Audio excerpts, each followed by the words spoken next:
Vale. Ya estás.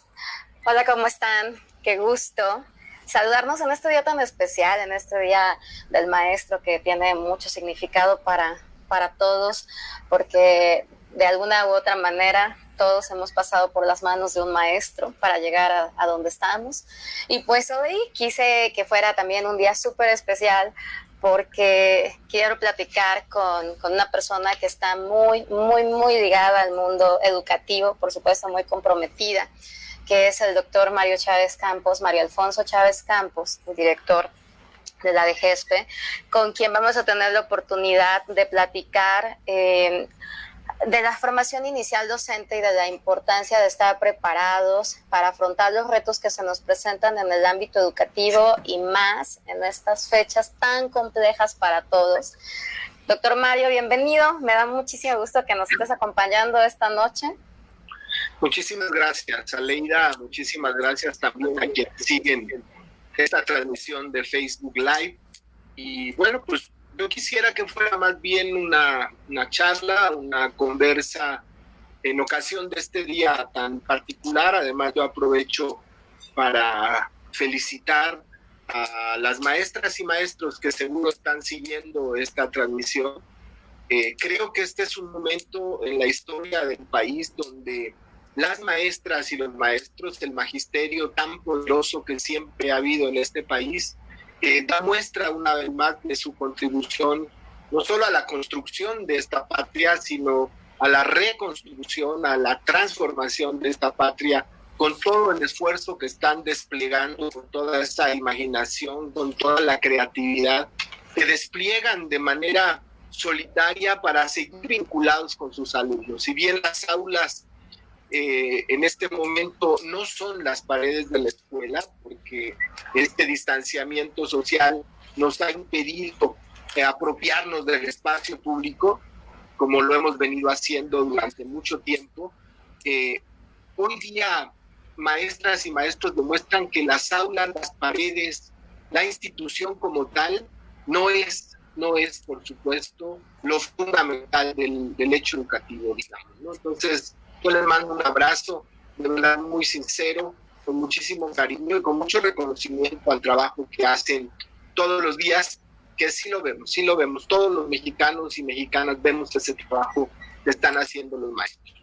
Así es, y bueno, pues en estos días hemos visto cómo precisamente nos hemos visto obligados a que todo se haya transformado. Lo que conocíamos como escuela, que solamente lo teníamos limitado a un edificio, ya nos dimos cuenta que va más allá, ¿no? Que el proceso educativo se puede dar en muchos espacios y sobre todo hablar a lo mejor de que la escuela, la educación solamente se da en la escuela, es como pensar que el conocimiento de un médico únicamente se da en un hospital, ¿no? Tenemos que conceptualizar que no es así y que cada vez estamos descubriendo herramientas nuevas a las que efectivamente nos hemos visto obligados. Ayer precisamente se hacían una transmisión en la que pudiste participar y a mí me llamó mucho la atención cómo ahora se están dando todo este tipo de foros, se están abriendo este tipo de espacios en donde todos podemos aprender y pues hubo muchas cosas que se trataron que se quedaron ahí y pues es de lo que me gustaría que platicáramos.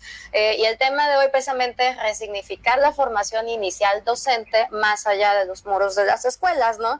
La formación inicial docente sabemos que se da en las escuelas normales en donde tienes mucha experiencia. ¿Y qué nos puedes platicar acerca de esto? De se va a transformar la currícula, tenemos que voltear a ver qué pasa con estos contenidos, hay que darles nuevo significado o hay que eliminarlos definitivamente. ¿Tú cómo lo concibes? Bueno, yo primero quisiera decirte que paradójicamente este confinamiento obligado, este distanciamiento social solidario, digamos, en el sentido de que cuidándonos, cuidamos a los demás, también nos han traído, digamos, depender muchísimo de este tipo de tecnologías y de canales para podernos comunicar con los demás, pero también nos ha permitido tener una mayor intensidad en el intercambio con maestras, maestros, con estudiantes de todo el país. Y en ese sentido creo que uno de los hechos fundamentales, una de las, digamos, de las lecciones fundamentales de la pandemia del COVID-19, pues tendrá que ser esta de poder ir construyendo comunidades muy amplias, tan amplias como el apropiarnos de la tecnología nos permita, y que también tendremos que entender que el hecho educativo no debe constreñirse, digamos, a la estrechez de un currículo, de una currícula. Creo que habrá que ir pensando en otras maneras y en otros modos de construir currícula, de buscar construir conocimientos en el aula, no solamente digamos, de transmitir conocimiento, esta educación bancaria de la que hablaba Paulo Freire, sino creo que también es el momento para repensar y resignificar el currículo en el marco de los contextos locales, estatales, pero también de los contextos que uno está viviendo. Hoy día lo estamos viendo, me parece muy complejo poder creer que vamos nosotros en este periodo a completar toda la currícula, todos los contenidos de la currícula que teníamos previsto si no hubiera ocurrido esta contingencia epidemiológica. Es decir, no podemos continuar pensando que nada ocurrió. Esto que ocurrió, esta catástrofe sanitaria, por así llamarla, nos ha interpelado con una realidad que nos tiene que mover para ver qué de esos contenidos y la manera como estamos nosotros intentando construir conocimiento con las y los estudiantes es la mejor manera, o existen otras. Hoy día creo que hay otras maneras. Creo que de lo que se trata hoy día es que la currícula refleje también la posibilidad de una construcción muy clara entre maestro y estudiante, donde ambos aprendan uno del otro. Y esto no es nada nuevo, esto es muy viejo, digamos, pero eso que de repente resultaba tan complicado hacerlo, digamos, en el aula, hoy no solo tenemos que hacerlo, sino que es la única manera en la que podríamos de verdad vincularnos con nuestros estudiantes para construir conocimiento significativo que nos ayude a entender la complejidad de esta pandemia. Entonces, nosotros desde las escuelas normales, desde las instituciones formadoras, estamos en una situación privilegiada. ¿Por qué privilegiada? Porque justamente estamos replanteando planes y programas de estudio. Vamos a seguir con conocimientos fragmentados por asignaturas, por competencias, o vamos a construir conocimientos más modulares, ¿no?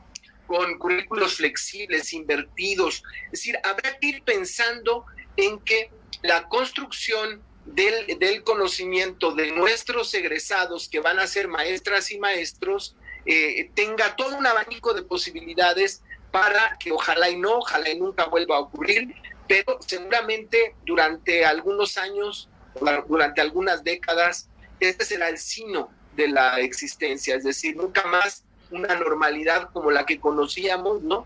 Vamos a regresar a otra forma, a otra manera de vivir, y en ese sentido creo que tenemos que estar preparados estar preparados nuestros maestros y maestras futuros. Por eso digo que estamos en una condición maravillosa, porque esta pandemia nos ha sido como un catalizador para poder repensarnos, para poder resignificar la construcción curricular y nuestro trabajo más allá del aula. Hoy día creo que la educación, en el sentido más amplio, debe ser concebida más allá del aula. Doctor, comenta algo como que debemos apropiarnos de la tecnología. Ciertamente los dispositivos móviles están siendo protagonistas en estos momentos como herramienta que está acercando a los jóvenes, pero la realidad de nuestro país nos dice o nos muestra que sigue habiendo esas brechas que no nos permite llegar a todos estos jóvenes o a estos alumnos que no tienen ni siquiera luz. ¿Cuál es el reto o cómo enfrentamos este reto en una situación tan compleja como la que tenemos? Sí nos queremos apropiar de las tecnologías, por supuesto, pero ¿qué pasa cuando lo demás nos limita? Sí, bueno, esto que tú preguntas es, creo que pones el dedo en la llaga en este momento de uno de los grandes desafíos. Digamos, según las encuestas del INEGI, no más del 40% de los hogares en este país tiene una computadora y tiene internet. La sección 9 democrática de la Ciudad de México, del Valle de México, hizo una recientísima encuesta y en esa encuesta pues muestra cifras parecidas, digamos, entre el 30 y el 40%. Entonces estamos hablando que más o menos entre 7 solo 3 de cada 10 tienen posibilidades de tener una computadora y de tener conexión por cable. Más allá del tema de que en algunos lugares, como en la Ciudad de México, y eso se debe apreciar, hay internet libre, pero no ocurre en todos los lugares. Pero digamos, ese solamente es una parte del problema. ¿Cuál es la otra parte del problema?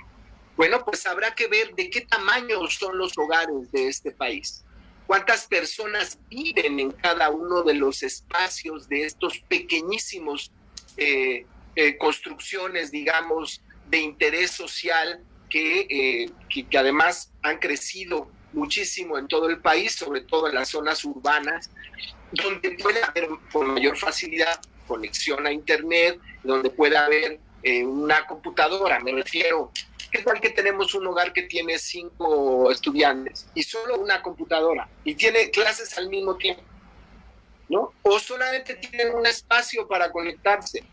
Todos nosotros hemos conocido espacios de no más de 5x5, de 4x4, que es la sala, la cocina, el comedor, ¿no? O sea, ¿cómo vamos a tener a un estudiante en las mejores condiciones para que aprenda?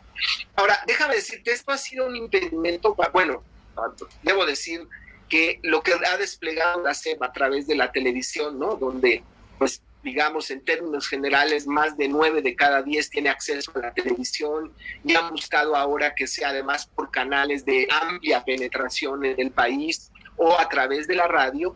Bueno, son maneras también de educación a distancia, que no en línea. Hay que hablar de educación a distancia en su sentido más amplio. Pero yo digo, este tema de aprende en tu casa no es un tema que yo conozca particularmente. Yo conozco lo que estamos haciendo en las normales y lo que están haciendo las y los maestros de las normales. ¿Cómo han dado el salto? ¿Cómo han ido a por arriba de este enorme muralla de desigualdad? Porque al final del día, el no tener acceso a las tecnologías es una enorme brecha de desigualdad que nos visibiliza como en realidad está nuestro país hoy día, sí en la no posibilidad de las tecnologías, pero también en muchos otros temas, me parece, de rezago, por supuesto. Entonces, yo diría, ¿cómo han hecho maestros y maestras? Bueno, pues han creado, para los que tienen teléfonos celulares, muchos hogares rurales tienen teléfonos celulares, y tienen teléfonos celulares por una razón fundamental. Recuerden que tenemos una población migrante, mayoritariamente migrante. La manera de comunicarse con el otro, el que está más allá, ¿no?, que las vidas de los pueblos del que se queda y del que se va, los lugares de destino y de origen se vuelven casi pueblos espejos, pues es a través del celular. Y entonces tienen celular, y a través del celular algunos tienen conexión, y a través de esa conexión se puede dar una posibilidad de grupos de WhatsApp, y a través de grupos de WhatsApp y pequeños videos que se transmiten por WhatsApp, y también se puede hacer a través de mensajes de texto que no necesitan datos, sino solo la línea telefónica, y también se han hecho a través de pequeños cuadernillos que llegan a las presidencias municipales y de ahí los estudiantes van por ellos. Es decir, ha habido toda una, o llamadas telefónicas, es decir, ha habido toda una serie de estrategias más allá de las plataformas educativas digitales, ¿no? Que creo que ahí es bien importante. Si hay un sector que utiliza plataformas educativas digitales, pero hay otro que está pensando mucho más allá, que hace canales de YouTube, que hace videos de YouTube, que en 2 o 3 minutos nos explican en un pequeñísimo video algún tip importante de estos nudos educativos que hay en la educación básica y que bien conocen las maestras y maestros de este país. Entonces, a mí me parece que el contacto visual, lo que podemos vernos a los ojos, el poder estar hablando con las y los estudiantes y no solamente con una pantalla fría, es fundamental. Creo que en este momento, maestras y maestros de normales, particularmente estudiantes de normales, han mostrado que van mucho más allá de las limitaciones. Y esto es muy interesante, porque aquí sí hay un sentido de intentar transformar la realidad, ¿no? Es lo que yo llamo de asaltar, de apropiarse de la tecnología, de las redes sociales y utilizarlas más allá de lo que pareciera el aislamiento solamente tú y tu teléfono. ¿Cómo puedes, además de eso, seguir construyendo comunidad? Porque así se han construido las escuelas normales a lo largo de su historia. El vínculo social es fuerte y entonces, digamos, naturalmente hoy buscan las estrategias y los medios como los han buscado en el último siglo. Las normales han sobrevivido pese a reformas educativas, pese a desatención del Estado mexicano, y ahí están las escuelas normales y siguen siendo los pilares de la formación de maestras y maestros en este país, y hoy más que nunca se redignifica la figura del maestro y la maestra. Por eso creo que me agradezco muchísimo que haya sido en este 15 de mayo, ¿no? No soy muy afecto a que haya una fecha para cada cosa, pero creo que es un buen pretexto, digamos, que valga el día como un buen pretexto para así reconocer todo este trabajo y toda esta deuda histórica de reconocimiento que tiene el Estado mexicano con las maestras y maestros y que se ha venido empezando a saldar a partir de la reforma al tercero constitucional de mayo, justamente 15 de mayo del año pasado, ¿no? Pues a mí me parece que eso es fundamental.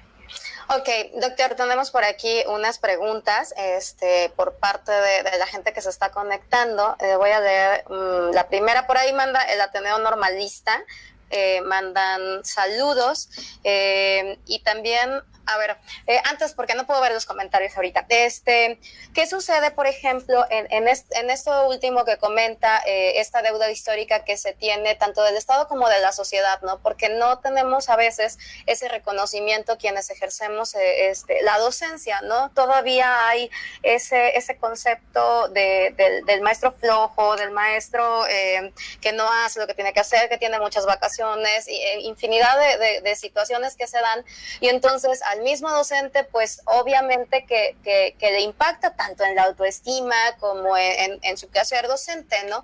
¿Cómo podríamos darle la vuelta a esta situación? Creo que me parece que el magisterio, sobre todo en los últimos años, no solo las normales, el magisterio en general ha sido golpeado, ha tenido toda una campaña de desprestigio, el maestro y la educación pública. Creo que aquí habrá que ir pensándolo desde una perspectiva mucho más de un estado que se conformaba con una lógica distinta, con una lógica, no digamos una lógica de construir comunidad, de poder hacer un trabajo con una amplia vinculación social, sino con una lógica más mercantilista y con una idea de la construcción de un mexicano y una mexicana de determinada manera, no un asunto, digamos, de la creación de una fuerte identidad como mexicana y mexicano, sino más bien de una manera, digamos, de depender de otros poderes fuera de nuestro país. Yo creo que no se podría entender de otra manera este asedio al magisterio y a las normales del país, pero creo que en este periodo, a partir de hace un año, al tener un presidente, un secretario de educación, un subsecretario de educación, todo el tiempo están poniendo sí en el centro a los niños, niñas, jóvenes y adolescentes, pero también de manera muy importante, como lo dice el artículo 3º constitucional, a la maestra y al maestro como verdaderos actores de la transformación social, que aquí ya hay un reconocimiento constitucional de este quehacer de los docentes, lo que de por sí han hecho todo el tiempo, solamente que algunas veces les ha tocado, o la gran mayoría de las veces les ha tocado resistir, digamos, el asedio, y a pesar de todo construir. La idea es que hoy pueda visibilizarse un magisterio participativo, portentoso, poderoso, que pueda ir también dándonos el camino para cómo construir política pública, verdadera política pública en materia educativa y verdadera política pública en materia de formación inicial de maestras y maestros.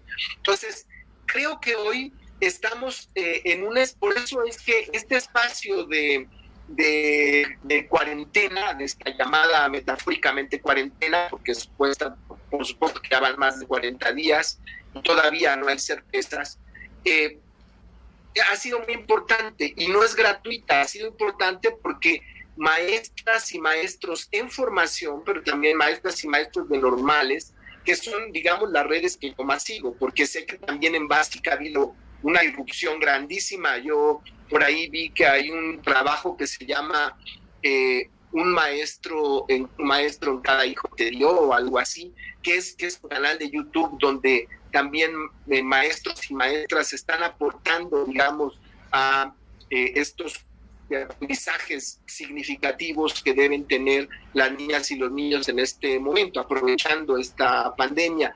Pero en el caso de las normales se han visibilizado con una fuerza portentosa, es decir, han inundado las redes con proyectos como Viralicemos la Lectura, que es un proyecto mágico y que va mucho más allá del tema solamente del fomento a la lectura. Es un proyecto que nos lanza una tabla de salvación para poder sobrellevar la cuarentena y saber que en la lectura nosotros podemos también salir de este encierro, de estas cuatro paredes, pero también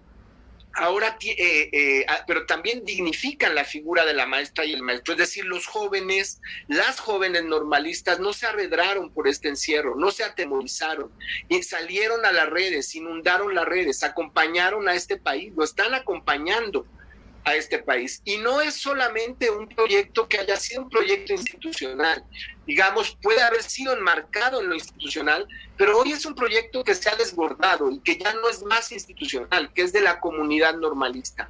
Y hay otro proyecto que se llama En la Combinación Normalistas en Acción, donde maestras y maestros en formación están dando pequeños videos sobre diferentes cosas. Yo he visto algunos maravillosos sobre lengua de señas mexicanas, sobre las pirámides, sobre experimentos en biología, sobre cómo explicar el tema del COVID-19. Es decir, ha habido todos unos esfuerzos maravillosos para que el magisterio esté presente hoy en las redes y para que todos nos sintamos acompañados por las maestras y maestros de este país. Yo sí estoy convencido que este encierro es mucho más llevadero con el acompañamiento, con la presencia de las maestras y maestros de manera cotidiana en las redes, en los tweets, en el Facebook, en sus comentarios, en el aula, porque han volcado esta afectividad que siempre han tenido el normalismo, esta cercanía, la han volcado ahora a través de las redes. Y su manera de abrazarnos a todos, de decirnos que esto va a pasar, es esa justamente, visibilizándose, estando ahí. Ahorita me gustaría que profundizáramos un poquito en este proyecto que efectivamente ha sido mágico de Viralizando la Lectura, pero ya tengo la oportunidad de ver, digo, siempre que estamos en vivo pasa algo raro, no es novedad, pero pregunta, doctor Mario, ¿considera usted que a partir de esta realidad de pie para quien se inicia en alguna materia en las escuelas normales del país sobre formas de dar clases a través de redes usando las TIC para ello en educación básica? Ahorita vamos a revisar otra vez esa pregunta. Ateneo Normal Veracruzano dice: saludos al doctor Mario Chávez, un abrazo cordial y muchas felicidades por el Día del Maestro. Victoria Cho, un gusto escucharlos y leerlos, feliz Día del Maestro. Saludos, doctor Mario. Rafael Chávez, siempre interesante escucharlos a ambos. Luis Cardoso, este estudiante normalista que acaba de publicar, de los normalistas que estuvieron en Francia. Saludos cordiales, doctor, y a usted, maestra Leida.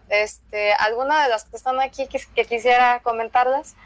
Bueno, yo creo que una de las preguntas que ayer también se hacía a través del chat de este encuentro maravilloso que tuvimos en el COMIE fue justamente esta, es decir, va a haber una materia, una asignatura, una materia, un trayecto, como defina el Congreso Nacional para el Fortalecimiento y Transformación de Escuelas Normales y el Consejo Nacional de Autoridades de Educación Normal, y bueno, por supuesto, la Secretaría de Educación Pública, cuando se llegue a un acuerdo con cómo se van a replantear planes y programas de estudio, que si va a haber una materia, una asignatura, un trayecto que hable sobre las tecnologías de la información y la comunicación y su empleo en básica.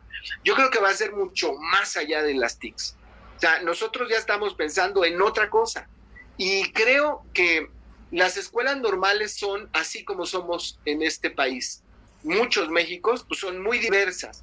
Yo hace poco, antes del confinamiento, cuando nunca estaba en la Ciudad de México, sino siempre estaba en alguna entidad, en alguna escuela, conocí la escuela normal de Reynosa. De Reynosa, no, de Torreón, en Coahuila. Después de que pasó este lamentabilísimo hecho en una escuela privada, ¿no?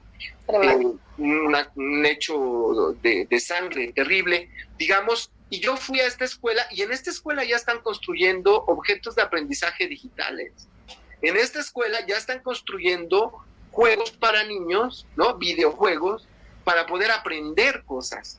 Entonces, creo que algunas van más adelantadas que otras, pero sí creo que más allá solamente del acceso a las TICs, tenemos que entrarle a lo que hoy se ha llamado, y a lo mejor a muchos no les gusta la palabra, tal vez a mí tampoco, pero a las verdaderas tecnologías de el empoderamiento y la participación, que es distinto, es cómo asaltamos estas tecnologías para ir más allá de lo frío de una plataforma digital, sino cómo podemos comunicarnos, que es diferente, por supuesto, que tiene su manera, por eso hay diseños instruccionales propios para la educación en línea, pero que también es mágico, todo esto de la realidad aumentada, es decir, creo que hay maravillas que podemos hacer también.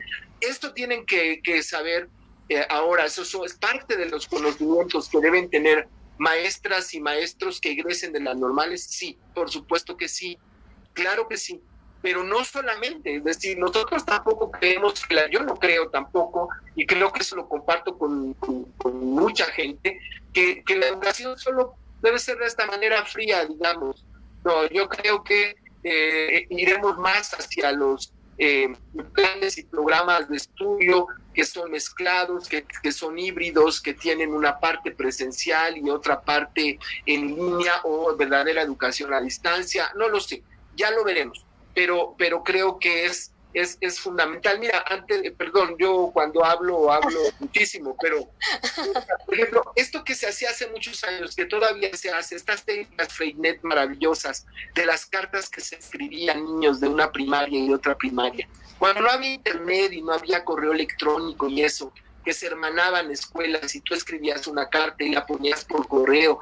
Es decir, creo que hay un montón de maneras, hay un montón de formas, sí con la tecnología, pero también no necesariamente con la tecnología, para poder pensar que no solamente estamos aislados en nuestra escuela, ¿no? Sino que somos verdaderas comunidades, esto que le han llamado ahora locales, ¿no? No solamente, no globales, sino locales, desde lo local, pero sí cómo se inserta en todo este planeta, ¿no? Ayer precisamente en el que fue conversatorio foro que realizó COMIE, Gabriela Torres decía que como los maestros hemos tenido que aprender muchas veces en una forma, lo mencionaba, apresurada, improvisada. Esto nos está dejando ver una realidad en la que estamos un poquito pues débiles, o tenemos muchas áreas de oportunidad en las que podemos mejorar. ¿Esto qué sucede y cómo se vincula con la formación transformación que se da precisamente en esta formación inicial en las escuelas normales, porque no nada más estamos hablando de que los maestros que tienen 20 o 30 años de servicio están batallando con la parte de la tecnología, ¿no? Sino que también maestros jóvenes que también están ingresando al servicio docente se están enfrentando a lo mismo. Entonces, ¿qué pasa? ¿Qué pasa ahí con la formación en las normales? ¿En dónde estamos atorados y cómo se puede mejorar? Yo creo que desde los planes 2012 hubo trayectos formativos para el tema de las TICs, ¿no? Pero pues eran trayectos formativos, digamos, de cómo se utilizan los programas de paquetería de una computadora y estas cosas muy básicas, ¿no? Pero hay mucho trabajo, yo creo, ya han dado y muchísimos esfuerzos. Yo conozco varios impulsados por la UNAM, por ejemplo, donde hoy día de lo que se trata es cómo podemos hacer esto que yo decía hace un rato, objetos de aprendizaje, cómo podemos utilizar la tecnología de otra manera, ya no solamente para utilizar la paquetería. Pero tenemos un reto grande en este recientísimo estudio que yo decía que hizo la sección novena democrática del Valle de México. Bueno, pues ahí las maestras y maestros que fueron entrevistados mencionan menos del 2% que tienen algún conocimiento sobre sobre utilizar plataformas digitales o conocer básicamente cómo funciona una computadora. Entonces, yo creo que, y bueno, como dices también, por supuesto, recién egresados, con mucho menos problemas, pero sí, también les ha costado un poquito de trabajo cómo hacerlo. Yo tengo mucha comunicación con recién egresados que están trabajando, por ejemplo, en la montaña, en Guerrero, en zonas muy alejadas en Michoacán, y bueno, en Oaxaca, en Chiapas, y bueno, pues allá no hay, no digamos, internet y computadora, es decir, no hay teléfono, no hay nada. Entonces, ¿cómo pueden seguirse vinculando con sus estudiantes? Entonces, yo creo que tendremos, sí, por eso yo decía que somos privilegiados, que poner a debate y construir, como siempre hemos hecho en comunidad con las escuelas normales, cuáles tendrán que ser también los contenidos curriculares que respondan a estos desafíos con los que nos ha puesto de frente y de cara a la pandemia. O sea, ¿qué tenemos que hacer en los planes y programas? Y es importante porque el Congreso Nacional para el Fortalecimiento y la Transformación de las Escuelas Normales decidió que hubiera un replanteamiento de planes y programas para el 2021. Iremos a contrapelo, a matacaballo, digamos, en este periodo que nos quede, pero creo que vendrá post pandemia un riquísimo debate, un riquísimo diálogo de cómo construir en comunidad, como siempre lo hemos intentado hacer, este tipo de contenidos para la currícula y que tendrán que estar a lo largo de todo el currículo, pero también a lo largo de todas las licenciaturas que se ofrecen en las escuelas normales. Doctor, tenemos una pregunta. ¿Cuándo y cómo vamos a cerrar este ciclo escolar en normales? Otra pregunta, Luis Cardoso. ¿Cuáles son los retos que enfrentará la normal cuando acabe este confinamiento? Bueno, la primera pregunta es una pregunta un poco complicada. Yo la pondría como la conocemos, pero también pondría lo que hoy por la mañana dijo el secretario de Educación, es decir, vamos a regresar en las mejores condiciones, cuando haya menores posibilidades de contagio. Ya nos han explicado este plan de regreso a la nueva normalidad, como le han llamado, que es un semáforo, y que en este semáforo, dependiendo si cambia el rojo o el verde, se iniciarán las actividades. Las actividades educativas se iniciarán, por cierto, cuando los semáforos estén en verde. Hay una cantidad de municipios importante que se supondría, digamos, teóricamente, que podría regresar a las actividades el próximo lunes. Y hay otro escenario hacia el 1 de junio. En las escuelas normales, en un análisis previo que se hizo, nos dimos cuenta que menos del 5% de las normales estaban en municipios que pueden regresar hacia el 18 de mayo. Entonces nosotros no digo nosotros porque son decisiones que se toman en el Consejo Nacional de Autoridad de Educación Normal, veíamos como la fecha más cercana, el 1 de junio. Pero lo que yo quiero decirles es que lo que esta pandemia ha venido a hacer es, pues, a terminar con las certezas, es decir, es el fin de las certezas. Es precisamente este momento donde no podríamos asegurar nada exactamente. La Jornada Nacional de Sana Distancia se mantiene, se relaja un poco, se vuelve a apretar, y en ese sentido es como va avanzando también el tema de los contagios, y lo más lamentable es el caso también de los fallecimientos. Entonces, ¿qué diría yo? Yo diría, vamos a regresar a las aulas de manera presencial. No sabemos todavía si el ciclo se va a acabar en línea, a distancia. En algunos estados ya, más de 14 creo, ya anunciaron sus gobernadores que van a terminar los cursos a distancia, ¿no? No me los sé todos, pero sé, digamos, no sé, Jalisco, Guanajuato, Michoacán, ¿no? Van a terminar a distancia, ya lo dijeron, Baja California, Querétaro, Guerrero, van varios que lo dicen. Entonces, en esos estados, si la pregunta viene de uno de esos estados, bueno, pues seguramente van a terminar a distancia los cursos. En los otros estados que no se ha tomado una determinación, bueno, pues tendremos que esperar a que tanto las autoridades federales, a partir de lo que el Consejo de Salubridad General determine, el secretario de Educación, el propio Consejo Nacional de Autoridades Educativas, su gobernador, su secretario o secretaria o director de educación de sus estados, el propio Consejo Nacional de Autoridades de Educación Normal determine. Este Consejo de Autoridades de Educación Normal se va a reunir el martes próximo.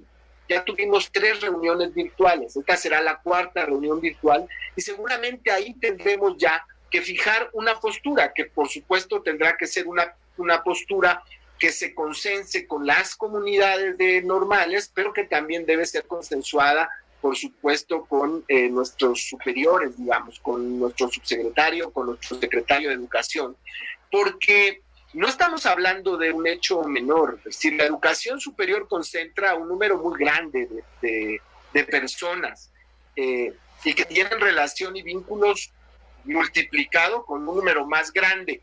Entonces, yo aquí diría, seamos cautos, pero tengamos la claridad de que vamos a regresar y que la decisión que se tome será la mejor decisión para conservar la salud del mayor número de personas en este país. Entonces, la respuesta a esa pregunta es que solo hay un escenario posible hacia el 1 de junio.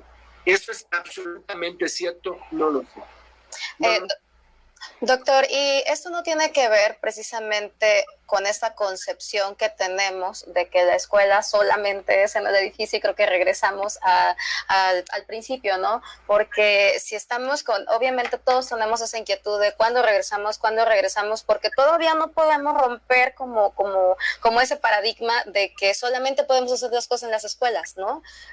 ¿Cómo podríamos, precisamente cómo podríamos romper dicho paradigma, ¿no? De que solamente lo podemos hacer en un espacio físico. Bueno, sí en parte, pero también en parte es que, pues, digamos, nosotros nos hemos venido construyendo en comunidad durante, por lo menos, el último siglo, digamos. Entonces, también estar encerrados y no poder salir, si no solo es el tema cuándo regresamos a las aulas, sino cuándo regresamos a la normalidad. Nunca vamos a regresar a la normalidad como la concebíamos antes. No vamos a regresar a ella. Entonces, cuando está uno en el encierro, lo que también quiere tener es ciertas posibilidades de cuándo termina esto, ¿no? Es decir, no solo es el asunto de decir es que yo ya quiero ir a la escuela, ¿no? Sino también el tema es cuándo va a terminar todo esto, cuándo se va a normalizar la vida. Pero también déjenme decirles que hay muchos niños, sobre todo niños, niñas, jóvenes y adolescentes, que dicen, yo sí quiero regresar a la escuela. Ya quiero regresar a la escuela. ¿Por qué? Porque me dejan mucha tarea. Porque me tienen con una activitis ahí innecesaria, creo yo, innecesaria. Y entonces yo ya quiero regresar a la escuela, porque siquiera en la escuela no solamente es el tema de hay que resolver 35 páginas, sino es el tema de otra socialización y otras construcciones educativas que se dan más allá solamente de esta comunicación en pantalla. Entonces, sí creo que tenemos que entender que la vida, que la escuela no solamente son los edificios, digamos. Eso yo lo tengo claro. Pero también tendríamos que entender un poco que la mayoría de nosotros no estábamos preparados para esto. Es decir, estábamos apenas repensando en las normales cómo construir currícula, cómo construir que tuviera, digamos, una manera de apropiarse del conocimiento, ¿no? De un diálogo, de un verdadero diálogo de saberes que se construyera de otra manera, digamos. Ahí íbamos. Pero ahora con este tsunami viral, bueno, pues ahora lo que está pasando aquí es que nos ha acelerado los tiempos. Y también lo cierto es que cuando pues a ti te ponen, a ver, hay que seguir todos estos contenidos y hacer todo esto y tal, pues necesitamos ir avanzando, creo. Yo diría, no nos preocupemos en este momento por cuándo vamos a regresar. Yo diría, y lo digo muy responsablemente, preocupémonos ¿cómo tendríamos nosotros como maestra y maestro resignificar nuestros contenidos para que respondieran a las inquietudes, a las incertidumbres que tienen nuestras niñas, niños, jóvenes y adolescentes en el país? ¿Qué tendríamos que hacer? ¿Y qué tendríamos que hacer todo el tiempo que fuera necesario? Porque recordemos que la lucha ahora, digamos, esta lucha que hacemos desde el confinamiento es en términos fríos y duros por evitar que más personas mueran. Ese es el tema, porque cada persona que muere puede ser nuestro amigo, nuestro familiar, nuestro ser querido. Es decir, no solo son números, son personas que tienen familia, que tienen afectos, que tenemos afectos con ellos. Y entonces, yo creo que lo más importante en este momento es contribuir con lo que tengamos que hacer a disminuir el número de contagios y a largo plazo, por supuesto, porque esto no será sencillo, tener esto que se ha llamado inmunidad de grupo, ¿no? Que tardará un tiempo o hasta que haya vacuna o hasta que empiece a haber fármacos específicos para atacar este nuevo coronavirus, ¿no? Entonces, creo que no nos preocupemos por eso. Vamos a regresar cuando existan las mejores condiciones para todos, para todas, de regresar con el menor riesgo de contagio. Ahí es cuando vamos a regresar y creo que nuestras autoridades federales, locales, municipales, escolares tendrán toda la responsabilidad para tomar esa decisión y hay que confiar en eso también, porque creo que como se ha venido viendo, no hay ninguna imposición, se ha venido construyendo el marco del federalismo y me parece que eso también es fundamental. Creo que aquí cabe lo que publicó hace un par de días Ángel Díaz Barriga, ¿no? Que decía que es tiempo de pensar que los aprendizajes del plan de estudio se pueden hacer de lado por un momento y orientar a los alumnos y padres de familia a construir proyectos de aprendizaje intergeneracionales, ¿no? Él comentaba que habría que analizar las múltiples dimensiones de lo que están viviendo en su entorno inmediato. Ahorita nosotros enfrentamos situaciones con nuestros alumnos como docentes a veces de desconocimiento de la situación personal. Lo comentaban también ustedes ayer, ¿no? Yo, por ejemplo, estaba haciendo un ejercicio con mis alumnos en donde voy llenando una tabla que creo que le había mostrado, en donde les pregunto cómo han estado de salud, qué han aprendido nuevo, cuáles son las dificultades que han tenido, desde qué dispositivos se conectan. Entonces, conociendo solamente la realidad de mi salón, te puedes dar cuenta que muchos de ellos no tienen ese acceso, ¿no? Y que muchos de ellos también tienen situaciones problemáticas de familia.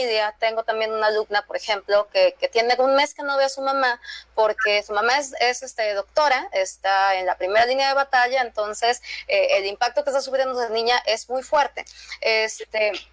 Ahora, entonces habría que replantearse entonces eso que dice Ángel Díaz Barriga, ¿no? Hay que hacer un poquito de lado para preservar la salud, que es lo que ahorita es lo que importa.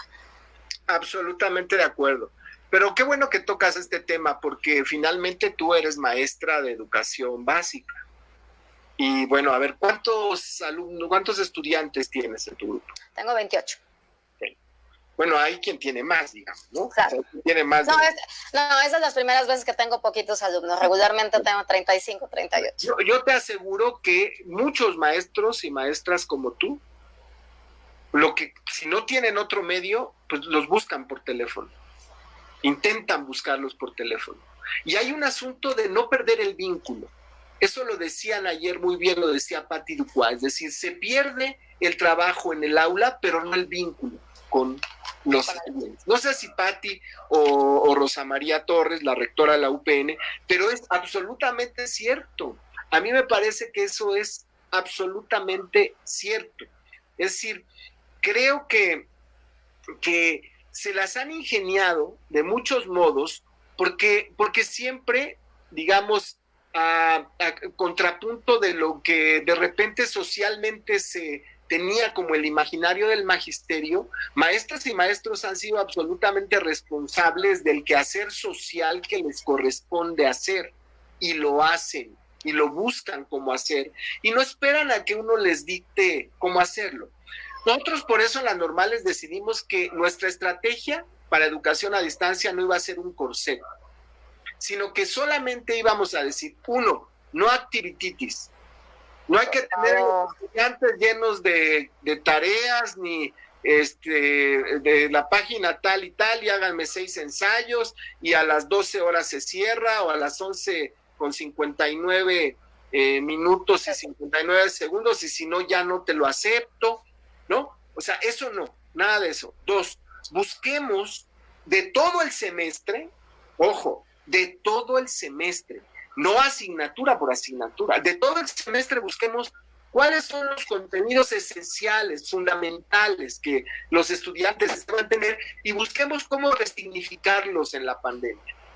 Entonces, creo que a partir de ahí, nosotros lo que motivamos, y eso es maravilloso, claro, abrimos, buscamos tener gestión para que hubiera una sala digital cuando la quisieran utilizarlas, y los normalistas, algunos que tienen la posibilidad lo hacen, pero otros han buscado muchas posibilidades y cosas maravillosas. De verdad, yo cada vez que escucho una estrategia me sorprendo más, y sobre todo me sorprendo en el sentido de cuando nosotros dijimos que nuestras maestras y maestros no tenían la capacidad, ¿no?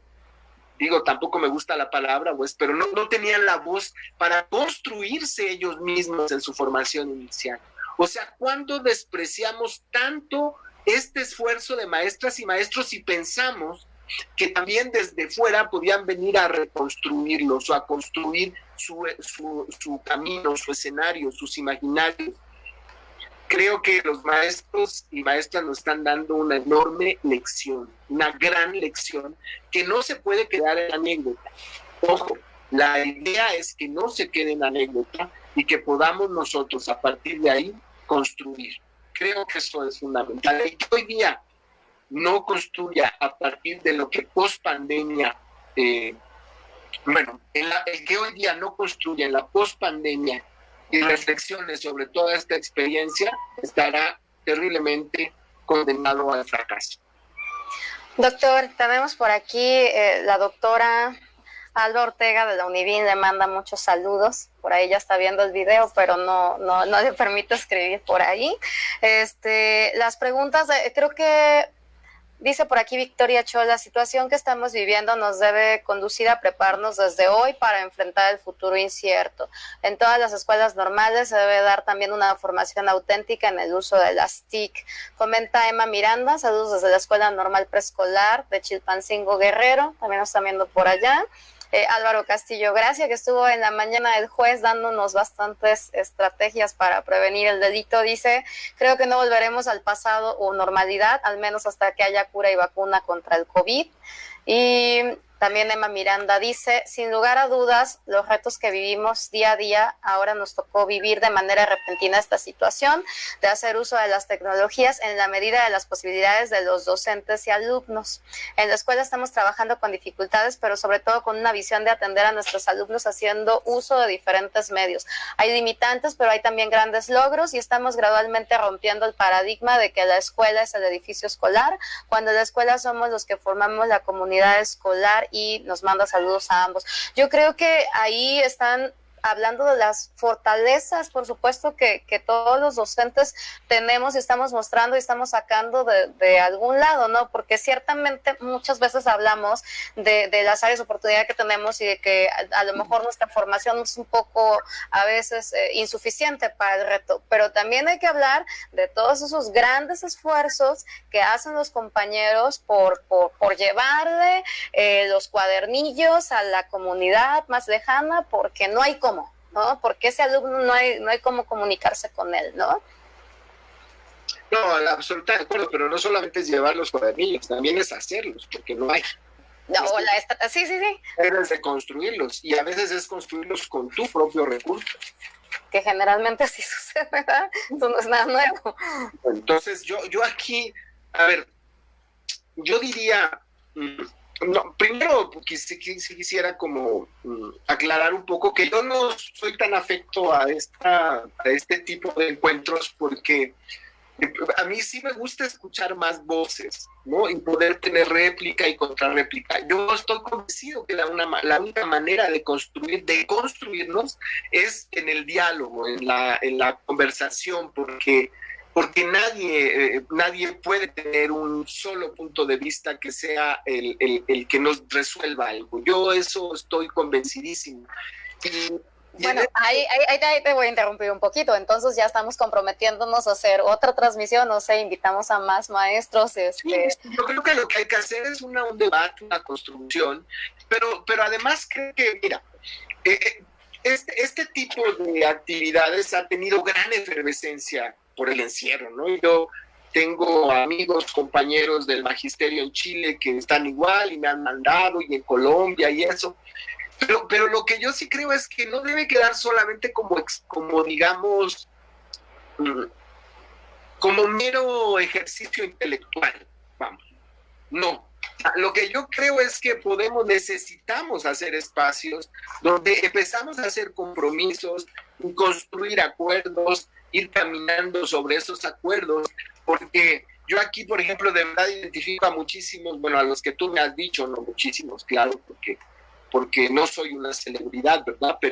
Pero a la gente que escribe los conozco sus lugares. La escuela de la maestra Victoria Cho no la conozco porque ella es de la escuela normal de Tierra Caliente en Arcelia, en Guerrero, y es una zona compleja de llegar, pero voy a llegar algún día, porque necesito comprometerme para estar allá. Han hecho un trabajo maravilloso. Ella particularmente ha dedicado su vida a las escuelas normales y a toda la construcción en comunidad en las escuelas normales. De verdad, yo lo aprecio muchísimo.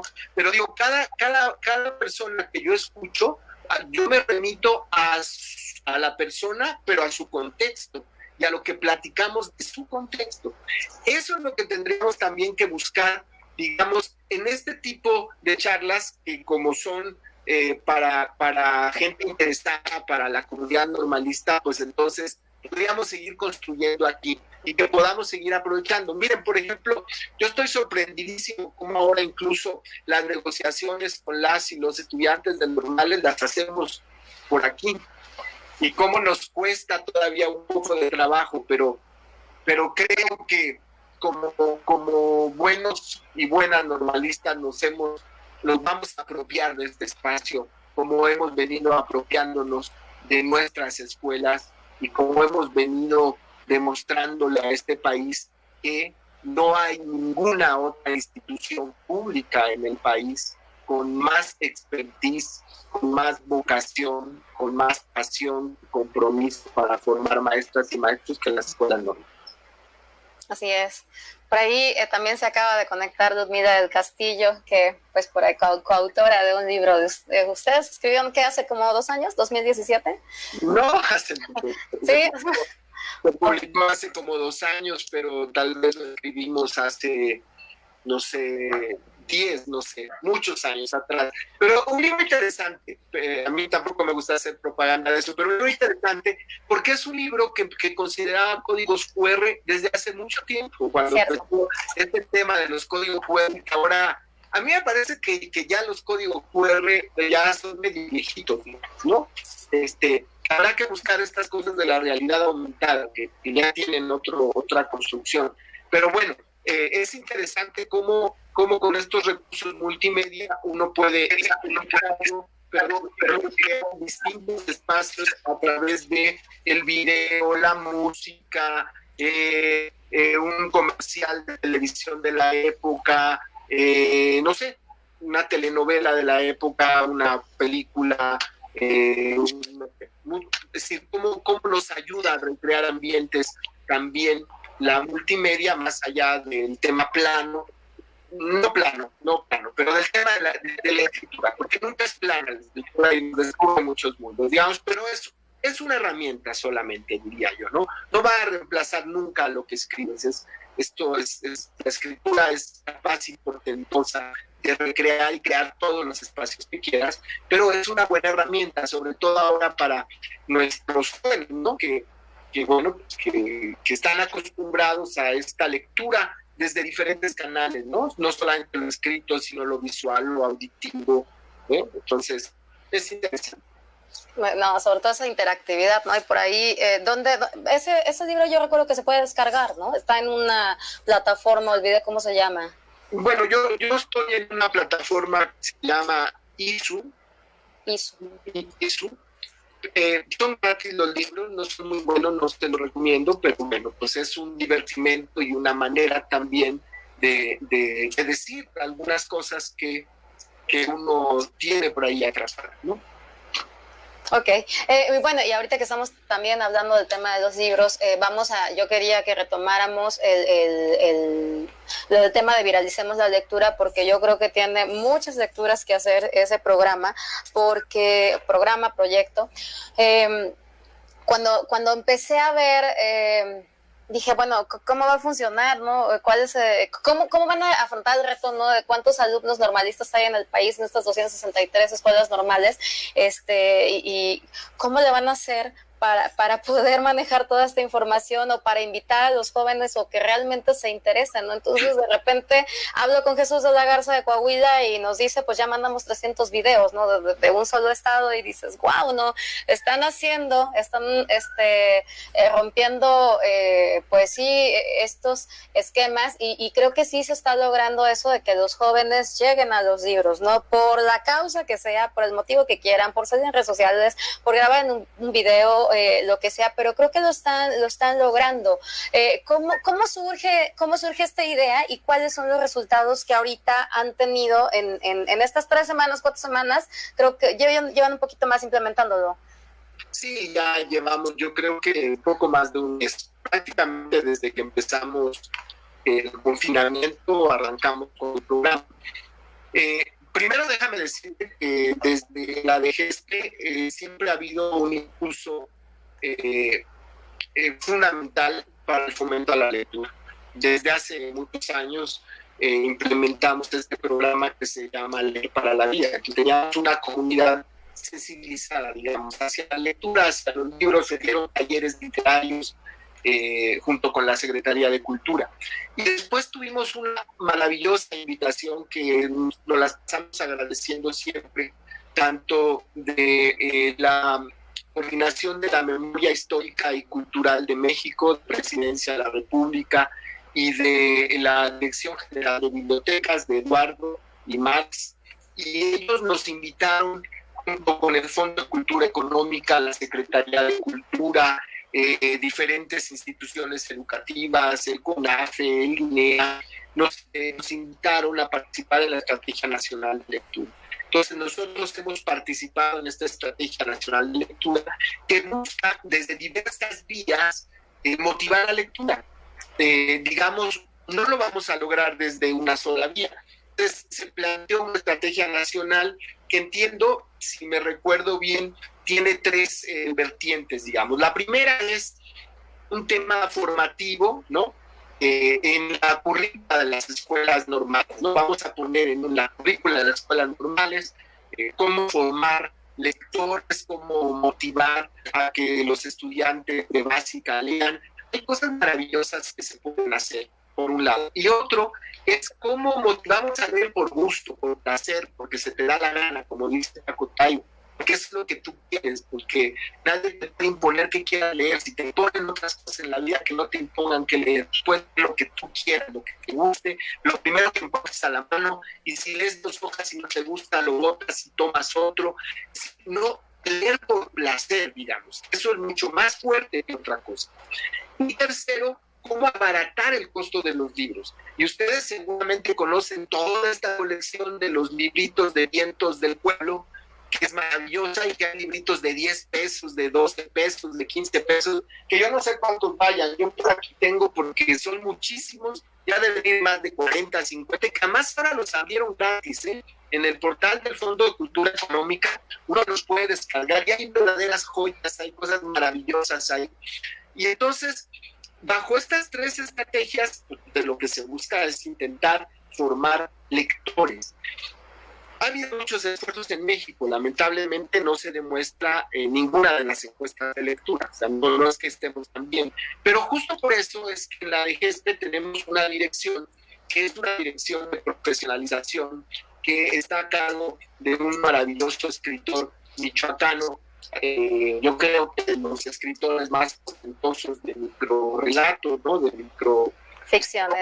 microficciones, es el maestro Edgar Morales, y junto con él, en los últimos días de vida presencial, digamos, en la DGESPE, cuando ya no podíamos salir a las entidades, porque yo recuerdo la última visita que yo hice fue justamente a Zacatlán, a la Escuela Normal de Zacatlán, a un evento de escuelas normales interculturales, como un miércoles, y después ya no pudimos hacer nada, pero sí nos quedamos como una semana en la oficina, y en esos días estuvimos viendo cómo podríamos construir comunidad a través de redes sociales, que lo habíamos intentado y no habíamos podido lograr hacer el clic y el enganche entre redes sociales y lectura, que los estudiantes se comunicaran entre ellos. La verdad es que no habíamos podido hacerlo, y que a la vez resignificar a la figura del maestro, todo esto que había hablado hace un rato. Y entonces se nos ocurrió este hashtag, primero de Viralicemos la Lectura, y después construimos toda la arquitectura, digamos, de la propuesta, que incluía antologías de pequeños retazos de obras, ¿no? De poesía, de narrativa, ¿no? Y entonces las entregábamos, y primero, bueno, pues nos ayudaron los enlaces de lectura, que debo decir que existen en las escuelas de los estados, porque la DGESPE los ha motivado en los últimos 2-3 años. Y bueno, pues primero empezamos con ellos, pero a ver, había una gran crítica al programa, porque nos decían, pero pues es que ahí les leen, ese programa no motiva la lectura, o sea, ahí te leen aquí. ¿Y cómo haces tú que el que está oyendo después coja el libro y se entusiasme? O sea, ahí te leen. Yo les voy a decir que hoy día sí sabemos que ha tenido un gran impacto, porque ahora fíjense, llega el aniversario de Sor Juana y tenemos a jóvenes leyendo a Sor Juana. Llega el Día de las Madres y tenemos a jóvenes leyendo textos del Día de las Madres. Llega el 15 y tenemos a jóvenes leyendo sobre el 15. Es decir, ellos están buscando libros. Nosotros ya no estamos dirigiendo nada. Nunca fue obligatorio leer de esa antología, era simplemente si se quería. Pero ya los jóvenes están buscando, ¿no? Y están buscando cómo leerle el mejor poema de amor a la novia o a la pretendiente a través de las redes, y gritarle al mundo que están enamorados, que qué maravilla estar enamorado, además en pleno confinamiento, y además qué maravilla poder enamorar y enamorarse a través de las palabras y a través de la poesía y a través de la literatura. Entonces, esto es lo maravilloso. Hoy día, ese programa no es más de nosotros, ese programa es de la propia comunidad normalista. Y se ha leído en varias lenguas indígenas, en las más importantes del país, en náhuatl, en maya, en ñañú, en tzotzil, en celtal, en mazateco, en zapoteco, en purépecha. Es decir, se ha leído en muchísimas lenguas y se ha leído también en lengua de señas, que eso es fundamental, y se ha leído también en inglés, y también se ha leído en francés, y también se ha leído en danés, y también se ha leído en japonés. Y este programa es tan importante, ha pasado, digamos, el espacio de México, de las normales, y han participado estudiantes del Tecnológico Nacional de México, que además ahora no solamente leen frente a una cámara, sino animan sus lecturas, y también han participado ya maestros y maestras de Chile a través del Colegio Metropolitano de Profesores de Chile, y han participado en Colombia. Ha participado además algo maravilloso, los agentes educativos del INE han participado, las bibliotecas del país, los bibliotecarios de las más de 6,000 bibliotecas han participado niños de básica, niños y niñas de básica que nos leen y nos motiva la lectura. Y bueno, pues ha leído también, y eso agradecemos muchísimo, la propia doctora Beatriz Gutiérrez Müller, y es decir, ha habido todo un esfuerzo gigantesco para poder iniciar y fortalecer un proyecto que no es un tema de quién se pone la palomita, o quién protagoniza. Eso nunca ha interesado, o no debería, creo, interesar a ninguna institución pública. El tema es que para nosotros es importante decir que este proyecto nació en las normales, de las comunidades de normales, de las escuelas normales. ¿Por qué? Porque nosotros queríamos de este proyecto es que este país se sintiera acompañado por sus maestras y maestros. Eso es lo que queríamos. Y creo que eso sí se ha logrado.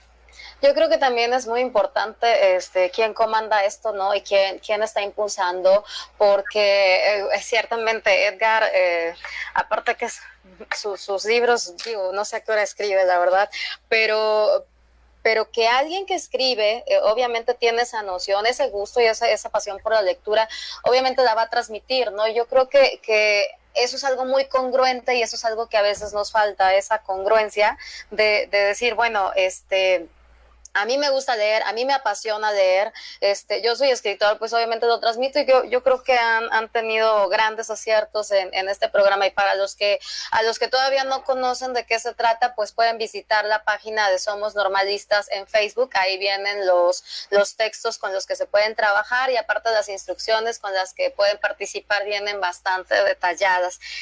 Tenemos por aquí comentarios, por acá les voy a poner, le mandan saludos, está conectada Gaby, la doctora Gaby desde Tijuana manda saludos. Gaby Núñez. Luisa de Tijuana, maravilloso. Por ahí dice Luis Cardoso, seamos extraordinarios. Bastante. Doctor, ya para finalizar, ¿cuáles serían las recomendaciones? Porque ha sido una charla muy rica, ¿no? Yo creo que empezamos con un tema y acabamos hablando de todo, ¿no? Porque creo que de veras que nos gusta hablar, y de aquí nos podemos estar hasta las 12 de la noche y nadie nos va a parar, pero yo creo que ya pues sería tiempo es tiempo de ir cerrando, y sí me gustaría que nos diera a lo mejor algunas reflexiones para estos días, lo que viene, y una reflexión final sobre el papel del docente, sobre el Día del Maestro. Bueno, yo diría, sí hemos hablado de muchos temas, pero creo que sí hemos conservado la estructura oral, digamos, de cómo resignificar la formación docente más allá de los muros de la escuela. Es decir, cómo concebimos primero que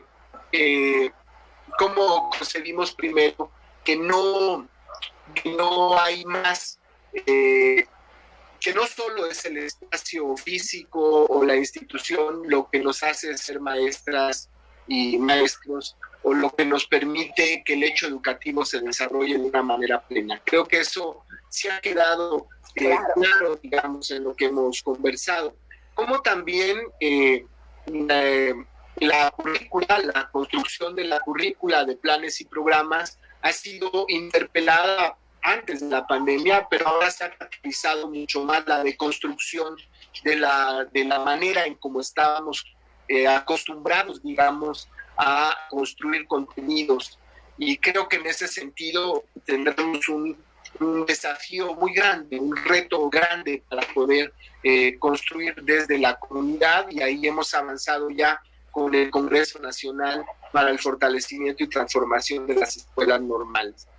Por otro lado, ahí mismo en el tema de la currícula, bueno, tenemos que formar planes y programas para nuestros futuros egresados que contemplen las tecnologías de la información y comunicación, pero también las tecnologías de empoderamiento y la participación. O sea, habría que dar como todo este giro también, la construcción de objetos de aprendizaje, de utilizar las plataformas de la realidad aumentada, de un montón de temas ahí que hay en la tecnología, donde no dejemos que la tecnología se apropie de nuestras vidas, sino que nosotros podamos utilizarla como una herramienta más para sobrevivir estos momentos, por ejemplo.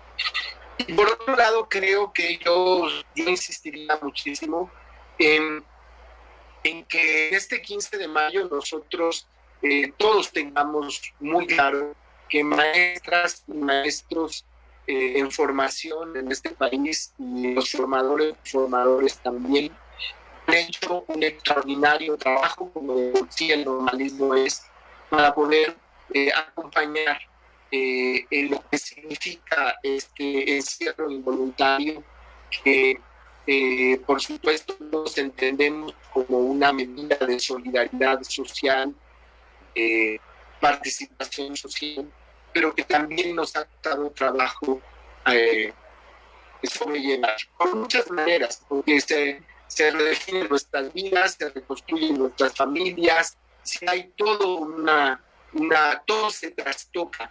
Bien lo dice en este librito que deberían ustedes leer, estos dos libritos, el de CISTE, que se llama Pandemia, y el de Boaventura de Sosa Santos, que se llama La cruel pedagogía del virus. Pero bien lo dicen, es decir, todo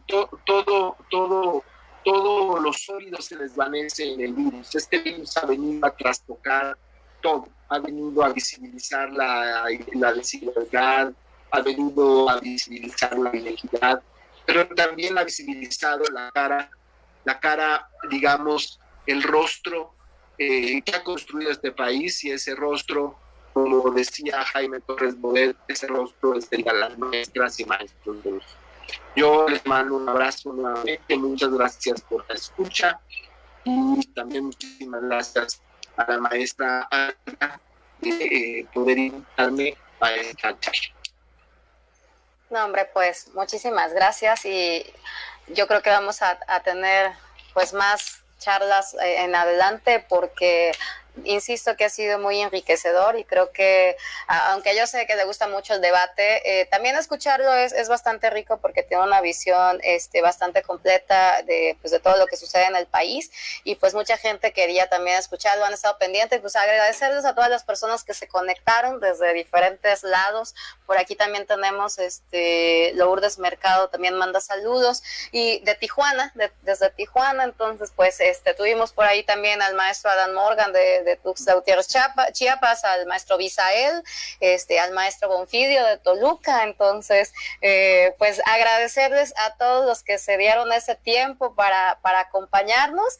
Vamos a planear otro, porque ya quedó comprometido, ¿no? Nos despedimos en esta ocasión, y para que sigan al doctor en Twitter, pues lo pueden, aquí está la dirección, los dejo, es Twitter Marcha Chávez, ¿sí? Marcha Chávez. Y después de este video también se va a ir a mi canal de YouTube, así que si pueden, suscríbanse, activen la campanita, porque también ahí vamos a estar transmitiendo muchos eventos. Doctor, muchas gracias por tu tiempo, y pues nos estamos viendo en el siguiente. Y de una vez voy a anunciar que mañana voy a hacer una transmisión, me voy a enlazar con Nueva Zelanda, de cómo se está viviendo el confinamiento en Nueva Zelanda, que ellos ya van de salida, con un joven que es colombiano y que ahorita está está viviendo allá, y nos va a platicar. Para ellos ya va a ser domingo, para nosotros va a ser todavía sábado, entonces no se pierdan esta transmisión y pues nos vemos en la próxima. Muy bien, un abrazo a todos y todas. Un abrazo. Hasta luego. Hasta luego.